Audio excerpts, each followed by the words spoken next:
Good morning and welcome to Daytime. My name is Alison McCann. Joining us on the program today a little bit later on, Barbara Riley will be here cooking with us. We'll be observing Lent, which is coming up, or are we in the middle of it right now? I'm not too sure. And Andrea Herbert Majors will be here. She's with the Roxbury Center for the Performing Arts. She'll be here with the Little Steppers. They're three terrific young men who are tap dancers. All that this morning on Daytime to wrap up this week and this Friday. But first, TV 38 News headlines of the morning with Paul Guggenheimer. Paul? Thanks, Paul. Thank you, Alison. My first guest on the program this morning is Dr. Dennis Becker. He is president of the Speech Improvement Company here in Boston, so I'd better be on my toes this morning. He's also going to be part of the Lifestyles show happening at the Heinz Auditorium from February the 25th through February the 27th, running all weekend. And Dr. Becker joins us today on Daytime to talk about how well we talk or how well we don't talk. Welcome. Thank you, Alison. It's nice to be here. Am I doing well so far? So far, so good. I'm enunciating and all of that good stuff. You know, there's no such thing as enunciating? There isn't. No, enunciation is really something quite different.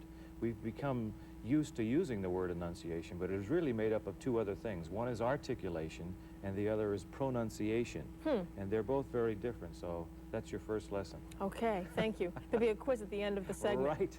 How did you come to interpret the need for the Speech Improvement Company? Well, I think it's fairly obvious to perhaps anyone who's ever had to do anything like this, or give a committee report, or stand up in school and make a report, that the fear of public speaking is a nationwide dilemma. Epidemic. Worldwide, really.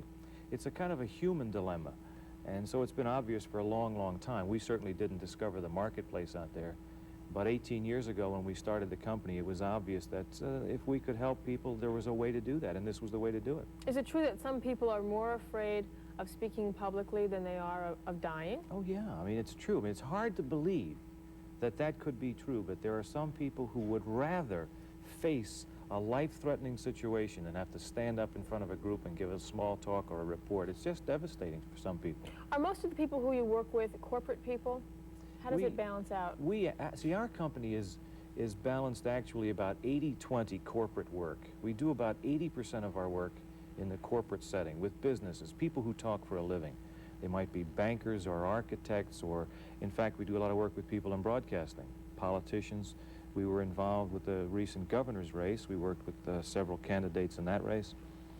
But we also work in classrooms. We do some teaching. We have private clients. So it's a mixture. Now, private clients, people who say might come in up to your booth or whatever at the Lifestyles show, what would they want with a service provided, well, like the Speech Improvement Company service? Well, it's a variety. I mean, there are some people who have the very clinical concerns of voice or speech therapy. And our staff, some of whom are speech pathologists, would work with those kind of clients. Most of our clients are people who have to give reports, perhaps work on the telephone a great deal, or in sales, make client presentations. And either the company has sent them, or they realize if they're going to advance in their business, they better do something about their communication skills. So it's a variety of types of people, at all ages. And it doesn't matter whether you're rich or poor, educated or not. If talking is important to you, eventually we may come in contact with you. And it's important to all of us because we are a nation who likes to, well, that likes to talk. We're talkers. We're big talkers. Yeah. Why is initial conversation, Dennis, so difficult for so many people? Just even saying hello. Yeah, it is tough. You're right. It's a part of it is the fear of the unknown. You know, if you don't know somebody, it's the same thing as being afraid in your own bedroom if the lights go out, or in your own house. It's different when you're there and the lights are on and you have friends around, but if the lights go out, even in your own home, you get somewhat frightened. There's a certain fear of the unknown that certainly exists when you're about to meet somebody, or if you'd like to meet somebody. It's the fear of failure. Will they like me? Will I be okay? Is what I want to talk about, is what I represent, something acceptable to people? All of these things prevent people, or at least make them cautious about a simple thing like walking over and saying hello. Give us a quick lesson, if you could, just to whet our appetites as to what the Speech Improvement Company is really all about. If I was having a hard time saying hello to you, how would you work with me to get me to be able to do it better? Well, first of all, I'd say hello to you first. Okay, if it was really the two of us. I'd have no choice. I'd put you at ease by taking the initial step. Secondly, there are a lot of nonverbal things that can happen that help the actual oral communication. For example, smiling is very simple. People who smile at other people are accepted a little bit easier. It's look at the converse. If I frowned at you and then said something to you, you'd wonder, do I really want to respond to this guy? I might look away. Sure. Sure.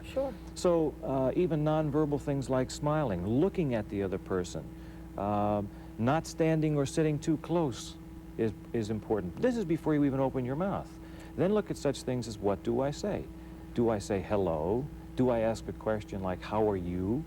Do I talk about the weather or the place where we are? Those are all kind of non-threatening topics that you can talk about, and easy, rather than saying, who are you, or what do you do, which immediately puts the other person on the defensive. So choose a topic that's a sort of a third-party topic. That's easy. Sometimes because we do want to be so informal and such good communicators, because we are in the generation now where we're all communicating and connecting, do people have a tendency to throw a hand in and grab two and shake and shake and shake and shake and drive you absolutely crazy? That can be scary, can't it? Yeah, it sure can. It's a real put-off. And because some people have a real thing about physical contact with others. There's a phenomenon known as social distance with which we work with our clients that says there's a certain space around each of us that we preserve as our own space, and we don't like to have that space invaded. And when someone comes into it, even with a handshake, or there are some people for whom kissing or hugging is a natural thing, so they just want to impose this on other people. I mean, that can be very threatening and put people off very easily. So you have to be a little bit considerate of what the other person might be able to tolerate, as well as what you like to do. What do you say after you say hello? Depends on what you want to get out of the relationship. Aha. So it really does depend. I mean, there are ways that we work with. In fact, we teach a course called What Do You Say After You Say Hello? It's one of the courses that we teach. That we try to teach people how to not only feel comfortable in making conversation, but we can actually teach people techniques of how to be a better conversationalist. Is being a better conversationalist wrapped up in any way with being a better listener? Oh, sure. So we find that to be an effective speaker, you really have to be an effective listener. And that's not easy. No. We do, percentage-wise, we spend more of our time listening than we do speaking. And yet, if you look at the things that we teach our kids in school, we see that we spend very little time, if any, ever teaching them to listen. Very little time, a little bit more, but little time even teaching them to speak. And yet these are the things that they do more than anything, talk and listen. So being an effective listener is very important. I mean, you like to feel that when you talk to me, I'm listening to you. It's a good idea. Yeah, and if I don't listen to you, or if I don't give you signals that I'm listening to you, you say, what the heck am I wasting my time here for? And this is true both in social settings and in business settings. So listening is very much a part of effective communicating. Have there been any studies done, Dr. Becker, that point out to us who has more problems when it comes, or who have more problems when it comes to speaking clearly, or to getting their point across, or to just being good communicators, women or men? Well, there have been studies, but I don't know whether or not we want to talk about them, because you get some that say this and some that say that. So it kind of depends on the setting that you're in. We have, for example, in our business, we have seen almost a complete flip-flop in the last 10 years in the number of women clients that we have. 10 years ago, we could do a program with a company like, say, IBM, and expect to show up and see 25 people. They'd be all men. Today, we'll go to a company like that, and we'll see at least half of them being women. 10 years ago, when we worked with people in broadcasting, for instance, I can't think of, we might have had one client early on in broadcasting who was female. Now, fully 2/3 of our broadcasting clients are women.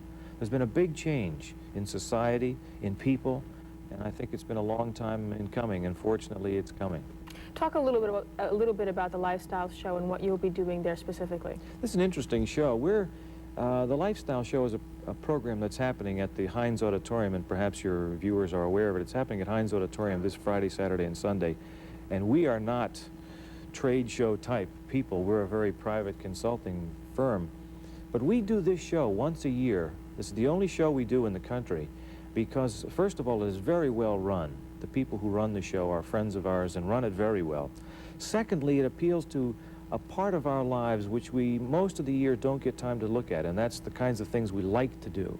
What are the things that we like to do with our spare time, and if we have any money, spare money? The show is dedicated to helping you think about what your lifestyle will be like or is like. In addition to that, we're participating because we are, and here's where I'm going to offer an invitation to your viewers.